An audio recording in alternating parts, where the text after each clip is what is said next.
اردو خلاصہ نظم خدا سر سبز رکھے اس چمن کو مہرباں ہو کر۔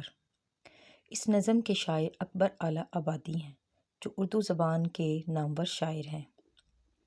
وہ کہتے ہیں کہ باغ میں بہار کا موسم آ گیا ہے، ہر طرف پھول کھل گئے ہیں، بلبلیں بہار کے آنے پر دھوم مچا رہی ہیں، باغ میں ہر طرف سبزہ ہی سبزہ ہے، صبح کی ہوا پھولوں کی خوشبو سے سارے باغ کو مست کر رہی ہے، پھولوں کی ڈالیاں مستی میں جھوم رہی ہیں اور باغ کے پرندے خوشی کے گیت گا رہے ہیں، صبح کی ٹھنڈی ہوا پھولوں کی شاخوں پر نثار ہو رہی ہے اور کلیاں مسکرا رہی ہیں، پھولوں نے شبنم کے قطروں سے وضو کیا اور بلبل نے صبح کی اذان دی اور سارا باغ اللہ تعالیٰ کی عبادت میں مصروف ہو گیا، پودوں کی شاخوں، پتیوں، پھولوں سب نے اللہ کے حضور سجدہ ریز ہو کر یعنی جھک کر دعا کی کہ اللہ اس چمن کو اسی طرح سرسبز و شاداب رکھنا۔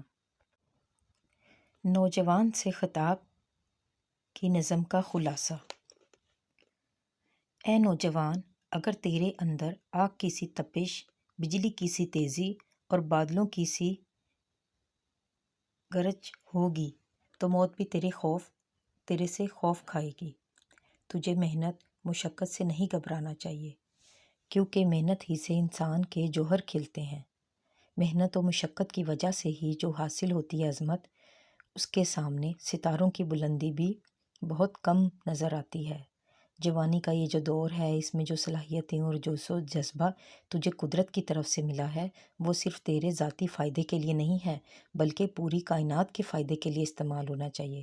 تجھے علم ہونا چاہیے کہ زندگی حرکت اور جمود موت کا نام ہے، یعنی زندگی میں حرکت ضروری ہے اور اگر جمود ہوگا تو وہ موت ہے، اس لیے اس مقصد کو حاصل کرنے کے لیے کوشش کرتا رہے۔ خلاصہ ہے حمد۔ مولانا ظفر علی خان کی حمد کا خلاصہ۔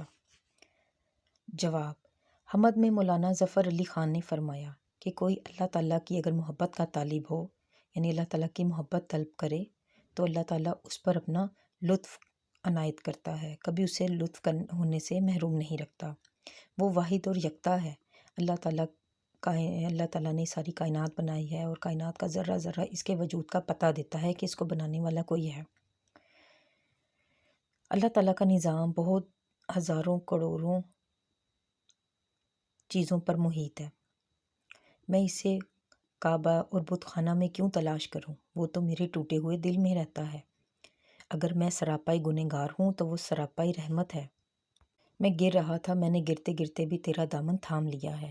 حضرت محمد رسول اللہ صلی اللہ علیہ وسلم نے اللہ کے پیغام کو قرآن کی صورت میں پورے انسانوں تک پہنچایا۔ اللہ تعالیٰ دیکھتا ہے کہ جب انسان غلطی کرتا ہے تو اللہ تعالیٰ معافی مانگنے تک اس کو دیکھتا ہے، اسے اصلاح کا موقع دیتا ہے، لیکن جب وہ کسی پر اپنی گرفت کرتا ہے تو کوئی اس کی پکڑ اور انتقام سے نہیں بچ سکتا۔ خلاصہ اسلامی مساوات۔ مولانا الطاف حسین حالی کی نظم اسلامی مساوات کا خلاصہ تحریر کریں۔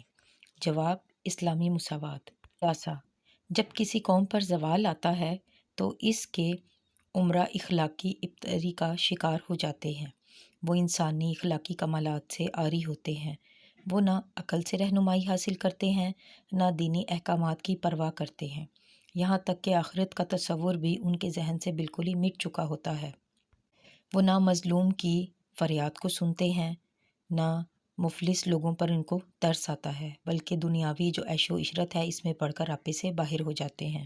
ان کا عام آدمی سے کوئی بھی مقابلہ نہیں، وہ ایک انوکھی مخلوق ہے جسے نہ روٹی روزی کی فکر ہے نہ کپڑے اور مکان کا غم ہے، وہ قیمتی سے قیمتی لباس پہنتے ہیں اور محل نما مکانات میں رہتے ہیں، درجنوں نوکر کنیزیں ان کی خدمت پر ہر وقت مامور ہوتی ہیں، وہ دن رات دنیا کی رنگینیوں اور خوشبوؤں میں زندگی بسر کرتے ہیں۔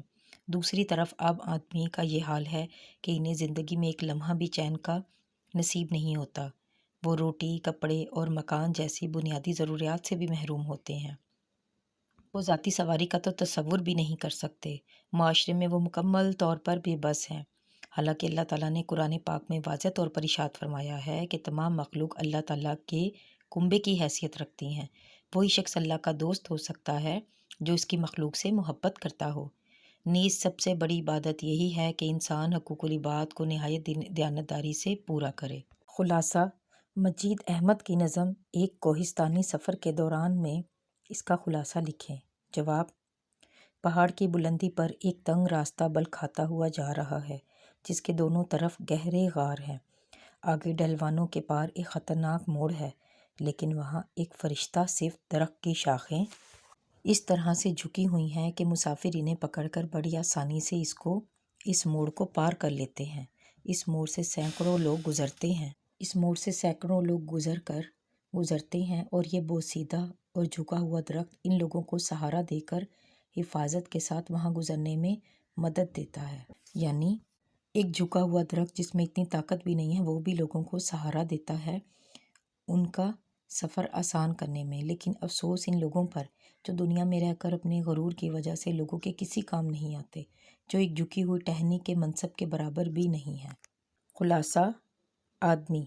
سید ضمیر جعفری کی نظم آدمی کا خلاصہ تحریر کریں۔ جواب: کسی زمانے میں آدمی کی شرافت کا معیار علم و فضل تھا، لیکن اب یہی معیار کوٹھی، کار اور مال و دولت میں تبدیل ہو گیا ہے۔ یہ حال انسانوں کا ہے۔ اس بھری دنیا میں انسان صرف چند اور گنتی کے ملیں گے، حالانکہ آبادیاں لوگوں سے بھری پڑی ہیں۔ جہاں دیکھو وہاں لوگ ہی لوگ ہیں۔ ان کی خوبصورتی کا معیار بھی یہ ہو گیا ہے کہ وہ کتنا خوبصورت اور نرم و نازک ہے۔ آج انسان نے زندگی گزارنے کے معیار اس قدر بلند کر لیے ہیں کہ انہیں حقیقی زندگی پستیوں میں حیران کھڑی معلوم ہوتی ہے۔ انسانی عقل و شعور نے آج کے دور میں بہت ترقی کر لی ہے، لیکن اللہ کی مخلوق سے محبت کا جذبہ بالکل ہی ختم ہو گیا ہے۔ لوگوں میں منافقت عام ہو گئی ہے، اندر سے کچھ باہر سے کچھ۔